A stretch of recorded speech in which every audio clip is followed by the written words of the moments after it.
So I'm sitting here in the tundra in Wichita, Kansas with what might be the opportunity of a lifetime. How do you even ship something that tall? This was put in the barrel 1/3/2018. It's different, but it's good. That's single barrel worthy right there. 7-year-old bourbon in 53s. God, I wish they were all that. So I'm sitting here in the tundra in Wichita, Kansas with what might be the opportunity of a lifetime. Like, I don't really know how this is gonna play out. I haven't been in there yet, but we had one of y'all reach out and let us know that there was a distillery here in Wichita that had closed down quite some time ago, and all of the equipment and the whiskey was for sale. Now, the thing that piqued our interest immediately was the whiskey for sale. You know, we have our barrel pick club and we're starting our own brand, and we need some barrels to source to do blends and do different things with. And so, you know, it looked interesting from just a whiskey perspective. We might be able to get a pretty large volume of barrels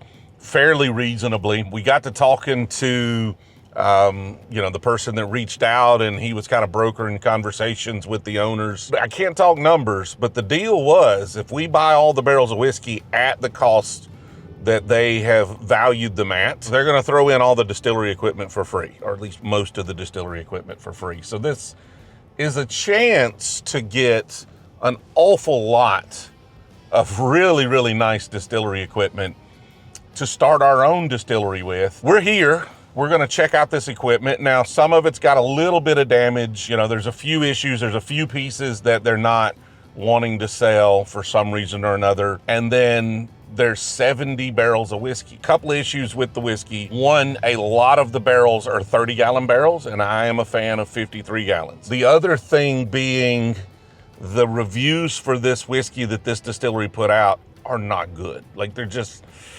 bad. Some of them are really bad. I didn't find a ton of them because they obviously didn't sell a lot of whiskey, but I think one guy put it was like orange peels if you dug them out of the bottom of a dumpster or something like that. So it wasn't good. But in all of the reviews I saw, every single review, they said that the whiskey was young. So I think it's from early when they had first started this distillery. Now, the barrels we're going to look at are supposedly 6 to 8 years old. And there's a big difference in 1.5-year-old whiskey and 6 and 8-year-old whiskey. So my hope is that they've gotten a lot better and we've got something we can actually work with. If they're single barrel worthy, most of them, we've really won. If they're blend worthy, we've won. Let's hope they're good. And honestly, another concern with that is that if they're 8 years old in a 30-gallon barrel, it may be too long. Like, they might have too much barrel impact. So nothing to it at this point, but to wait a second for the gentleman to show up to show us around and check it out and see what we find. Our tour guide, Matt, here is gonna show us, was Wheat State Distilling? Yeah, Wheat State Distilling. Okay. It's been around since 2014. There was a couple partners that combined with the guy who started it, and then he passed away, and they have their own businesses and just never really got it up and going again. So one of my friends was buying it, and he just decided he's busy. He's the president of a company and just didn't have the time to really run it. So we're liquidating the bourbon that's left and the equipment that's here. All of those decisions have hopefully led to our good fortune. The B Team is all about enjoying quality, whether it's an exceptional bourbon or a fresh pour of something new. And as much as I love my bourbon, sometimes you just want an ice cold beer. And now you can craft your own fresh beer right at home with Pinter. Pinter is more than a brewing kit. It's precision engineered to bring you fresh, flavorful beer right from your own fridge. All you have to do is add the brewing ingredients, let it condition for a few days, and you have 12 pints of award-winning beer, shareable, crafted by you. What makes Pinter perfect? It's the experience. I mean, you're not just drinking beer, you're creating moments, sharing it with friends or family, just like you would with any good bourbon. I especially like beer during football season, even though my team not doing so well this year, so maybe I actually need to drink a little more. I may not share any of these 12 pints of my Oktoberfest here. I may need it to get through football season. And Pinter makes it simple, fun, and accessible to craft your own beer. No complicated setups, just fresh beer with quality you can taste, and trust me, it's all about quality here. If you're looking for a unique way to add some magic to your at-home entertainment, Pinter is it. Crafting your own beer just isn't a novelty. It's a lifestyle upgrade that makes every gathering a little bit more special. If you're ready to get started, use my code Brewzle49 for a discount and start crafting your own extraordinary personal beer with Pinter. Link as always is in the description. Trust me, you're gonna absolutely love this thing. Let's get back to that video. So we have a big still. It's a Koth, made in Germany, handmade.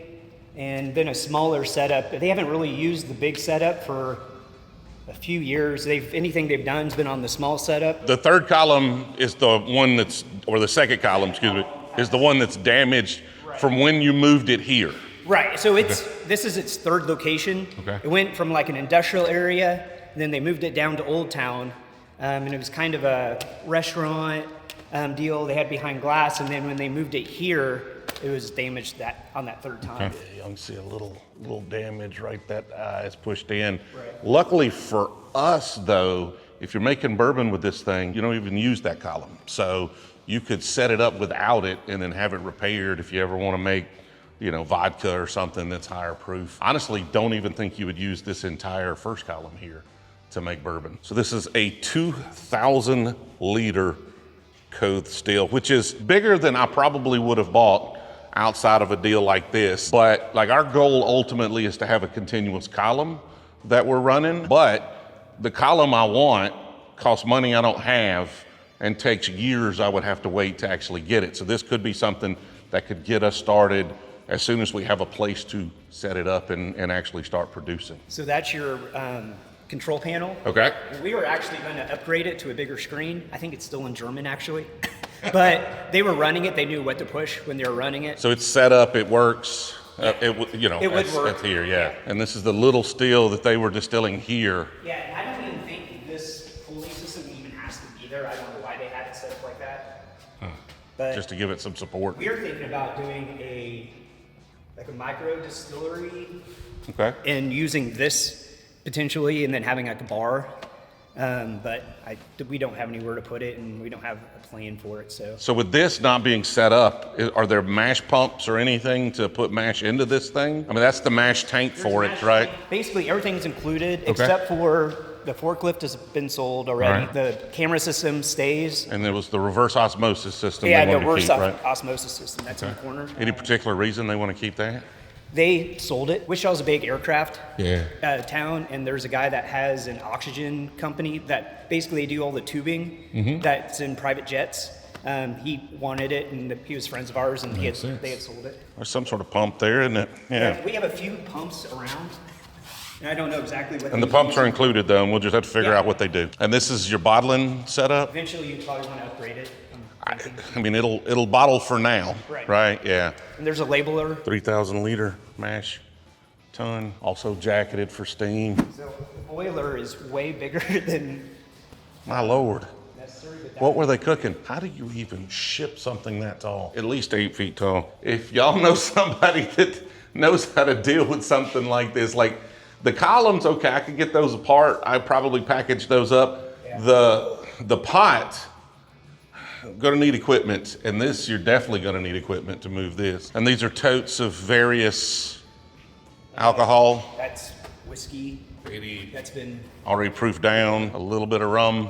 What is BRG? Barrel rested gin. Anybody love barrel rested gin? Let me know, because I'm just not a gin fan of any type of gin. I think the bourbon's pretty good. I think the one miss they had was, I don't think the vodka was all that great. We found some reviews online of the bourbon, and they were not favorable. But all the reviews were from years ago of young bottles. And so most of this stuff is like 6 to 8 years old now, right? This is ultimately what it comes down to, is how is the whiskey usable? Now, a lot of them being 30-gallon barrels, a little concerning. 8 years in a 30-gallon barrel is a long time, but it's better than a 15 or something like that, right? Like, it's not gonna be that much different than a 53, I wouldn't expect. How long have those barrels been in this building, do you know?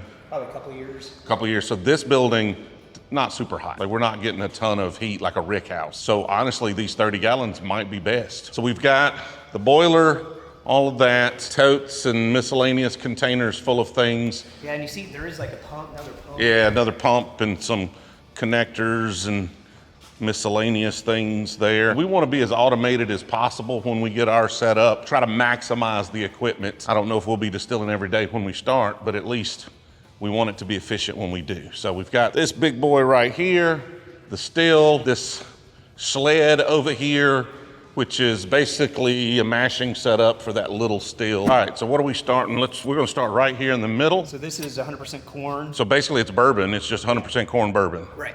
Okay. So there's, some of them are different. There's old corn, there's bourbon, I mean, with that mix, and then there's some sorghum, or however you say that. Yeah, sorghum whiskey. Yeah. This was put in the barrel 1/3/2018, so that is 6.5 years old. Entered the barrel at 113.5 proof. When were these samples pulled? Do you know how long these have been out of this barrel? They're probably a few months pulled Okay. out. Basically, there was an hourly guy, and he just started pulling out samples when he was leaving. Thank you. Moment of truth. It's different, but it's good. I think that's just the barrel char starting to pick up on it a little bit, but that's usable right there for sure. Another 100% corn. It's a light dustiness, which you can do on 100% corn. That's single barrel worthy right there. Like that's good enough to release as a single barrel. Little bit of that kind of raisiny spiciness on the end, so it definitely has a little bit of that small barrel kind of barrel impact, but it's really soft and light. It goes really well with the dustiness of the corn. And the third one, similar. I would probably blend those two into something. This one right here, though, a little bit of dustiness. That one's single barrel worthy. This is the sorghum whiskey. I think all of it is. Okay, let's just try one of these, see where it takes us. I don't know if I've ever had sorghum whiskey. I probably have. I think that would do really well with a finish. I think if you like sherry finished or did something with that, it would be really, really nice. Honestly, it's as good as those. It's just a different flavor than you're gonna get from a bourbon. So one of those might be single barrel worthy. This sucker right here is dark, boy. The color on that. That might be worthy of dropping as a single barrel. They've got like a really kind of dark oakiness to them, but it's not harsh and bitter. A little bit of dustiness from the grain, but it's really, really soft. I think if you finished these in something sweet to add just a hint of sweetness to them, they would be out of this world good. Super excited about these so far. I'm gonna have to try another one of these bourbons though, just to make sure we didn't just pick the best one. And this one is 8 years old. It's been in this barrel almost just shy of 8 years. Yep, same. It comes across almost like a sherry cask finish with the sweetness. Like there's a lot of sweetness, dark fruity sweetness, and then it just doesn't pay off with that sherry finish on the end. So I think if you sherry cask finish those, you would really have something. 2016 popcorn whiskey. So again, technically a bourbon probably. Popcorn's just a type of corn, still a bourbon. It's got all the flavors that the other ones have, but it's a little harsher. Like it's just not as soft and well-rounded. You get that dark fruit sweetness up front, and then it just turns into, you know, harshness and hits your palate in all sorts of kind of weird dry ways. Not bad, like it's interesting, but not as solid as the bourbons we've tried thus far. If the whiskey's good, this was a great deal we've brokered here, and the whiskey's good. Something might have got in that jar. That has a very, very strong, like harsh perfume note to it. Like something's gone sideways in that one. Another one of these 2016 bourbons. 100% corn on this one. That one has a very dry dustiness to it. Like dry for days, just keeps drying. Those would be blenders for sure. You would have to blend those out. That sucks. Well, I mean, it doesn't, it's fine. But the fact that like the first so many we tried are near or are single barrel worthy, I was hoping they would all be that way, but that's not how whiskey works. And then this one's an 8-year bourbon as well, or near 8-year bourbon right here. Yeah, and now we're back to being pretty good. That one definitely is not harsh, dark fruit flavors. What's Triple B? It's a sticker here. Let's try it. I don't know what Triple B is. Another problem is I don't know how we can sell these if we don't know what they are. So we got to make sure if there's a log or if we can decode what these are to make sure. The guy that was hourly. Okay. We still talk to him, so. And he knows what they are. Okay. Triple B is really good. That makes me want this a Triple B over here too. Man, what is that note? The word will not come to me right now to describe what that is, but it's freaking delicious. This one has it as well. Like that tastes like a finished whiskey. It has a lot of just kind of a weird baking spice, fruity forward. Like I enjoy it, that's awesome. We got some weird stuff, which is good weird stuff though, good weird stuff. This is a BBBW, BBB, 100% corn. Like all of these look to be about the same as those in there. And you say overall there's about 70-ish barrels and or totes of various things. It's the best one yet. Honestly, you need to blend it with the other one though, because it doesn't have quite that strange fruit forward note on it. But if you blended it and just tamed that down a hair. Well, let's try one of those 18s. I don't know if we've tried anything 18 yet. They use the heads for cleaning. According to that jug, they use the heads for cleaning. All right, so these are a little younger. This is wheat whiskey actually, so also different. I've had so many like 100% wheats lately that are out of this world. That one's pretty freaking good, but I'm trying to think if that's single barrel. I think that's single barrel worthy. Let's try one more wheat. So, we've only tried the one. That one's got some weird funk to it. So a lot of these have very strange flavor characteristics. Like that one, the longer it lingers, it's almost like a garden hose note to it. So you would definitely have to blend that one down or do some really strong finishing on it to try to get rid of that note. The barrels are in great shape. Normally they're like, they've been in an old rick house. They've gotten a little weather. These all look brand new. Do you know the cooperage on these? I do not.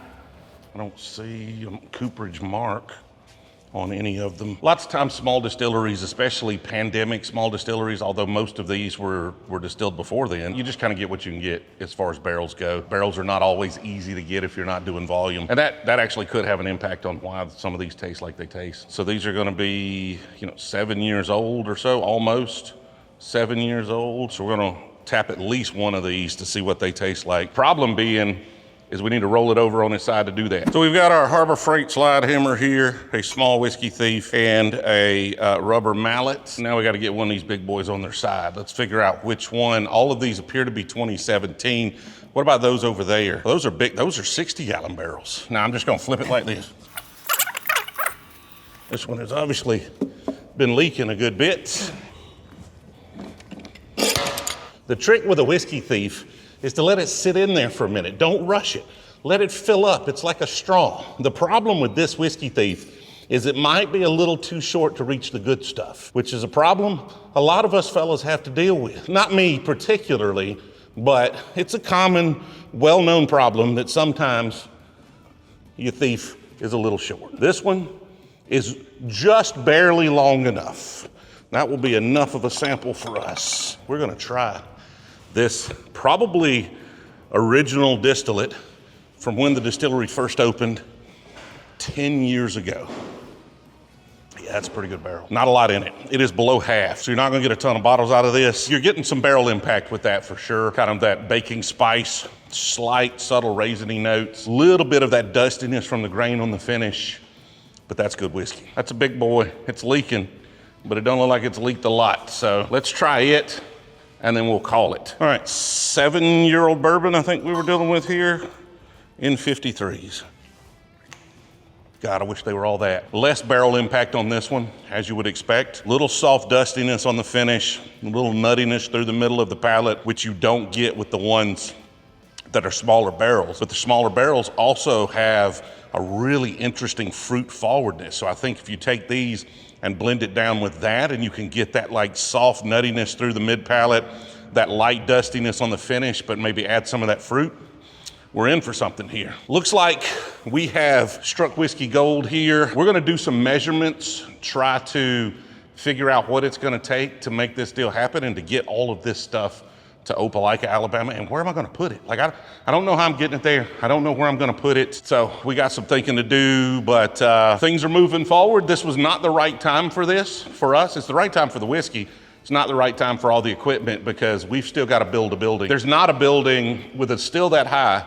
Our very small list of possible locations just got a lot smaller, and it's not gonna work. So we're gonna have to construct a building to make this work. We'll start on that early next year, but you gotta take the deals as they come to you. Keep an eye out for that, and keep an eye out for some of this Wheat State whiskey hitting our barrel pick group whenever we get these home and start doing something with them. Appreciate y'all watching all the way to the end.